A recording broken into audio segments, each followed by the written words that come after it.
यदि विजय का मूल्य लाखों बेगुनाहों की मौत है, तो ऐसी विजय साम्राज्य नहीं नरक बनाती है। यह कहानी एक ऐसे सम्राट की है जिसने दुनिया जीतने के लिए अपना सब कुछ दांव पर लगा दिया, लेकिन जब उसने इतिहास की सबसे खूनी जंग जीती, तो उसने अपना मुकुट त्याग कर शांति का मार्ग चुन लिया।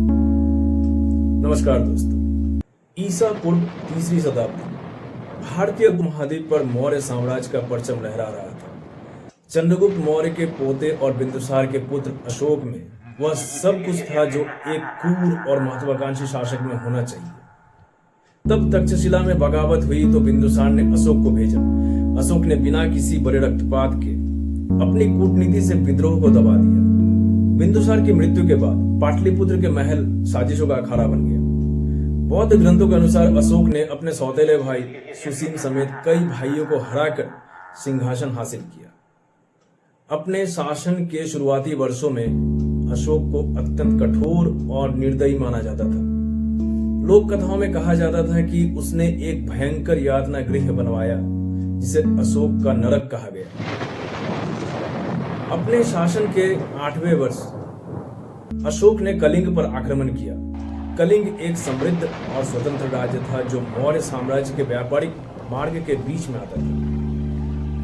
अशोक के 13वें शिलालेख के अनुसार इस युद्ध में 1 लाख लोग मारे गए और 1,50,000 बेघर या बंदी बना लिए गए। और जहां युद्ध हो रही थी उसके सामने एक नदी बहा करती थी जिसका नाम दया था।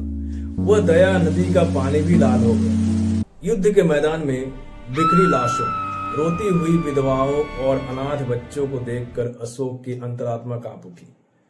इतिहास में पहली बार किसी विजेता राजा ने युद्ध जीतकर हमेशा के लिए युद्ध का त्याग कर दिया। कलिंग के युद्ध के बाद वह सबसे क्रूर राजा हमेशा के लिए धर्मात्मा बन गया। उसने बौद्ध का धर्म अपनाया और पूरे साम्राज्य में धर्म का प्रचार शुरू किया। अशोक ने अपने आदेश और विचार पत्थरों और विशाल स्तंभों पर ब्राह्मी और खरोष्टी लिपि में उकेरवाए ताकि प्रजा उन्हें सीधे पढ़ सके।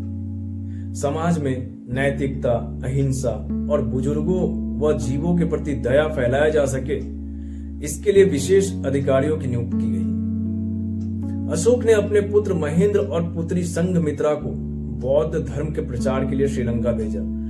इसके अलावा ग्रीस, मिस्र और सीरिया तक शांति संदेशवाहक भेजे गए। अशोक ने लगभग 36 से 37 वर्षों तक शासन किया और लगभग 232 ईसा पूर्व में उनका निधन हुआ। लेकिन उसके बाद क्या हुआ?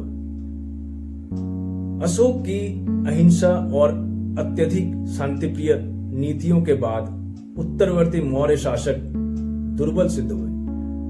विशाल बौद्ध भिक्षु संघों को दिए गए दान और विशाल प्रशासनिक तंत्र के कारण राज्य का खजाना खाली होने लगा। अशोक की मृत्यु के मात्र 50 से 60 वर्षों के भीतर 185 ईसा पूर्व में अंतिम मौर्य सम्राट बृहद्रथ की हत्या उसके ही सेनापति पुष्यमित्र शुंग ने कर दी और मौर्य साम्राज्य का अंत हो गया। साम्राज्य भले ही ढह गया, लेकिन अशोक अमर हो गए।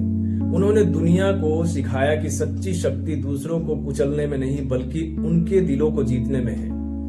आज भी आधुनिक भारत के राष्ट्रीय ध्वज का अशोक चक्र और राष्ट्रीय प्रतीक 4 सिंहों वाला स्तंभ उसी महान सम्राट की अमर सोच की गवाही देता है। तो दोस्तों, ये वीडियो आपको कैसी लगी कमेंट में जरूर बताइएगा। अगर वीडियो अच्छी लगी हो तो वीडियो को लाइक और शेयर और चैनल को जरूर सब्सक्राइब कर लीजिएगा। और चैनल सब्सक्राइब करके बेल आइकन जरूर प्रेस कर दीजिएगा ताकि नए वीडियो की नोटिफिकेशन आपको मिलती रहे। तो मिलते हैं अगले किसी नॉलेजेबल वीडियो में। तब तक के लिए खुश रहिए, स्वस्थ रहिए। धन्यवाद।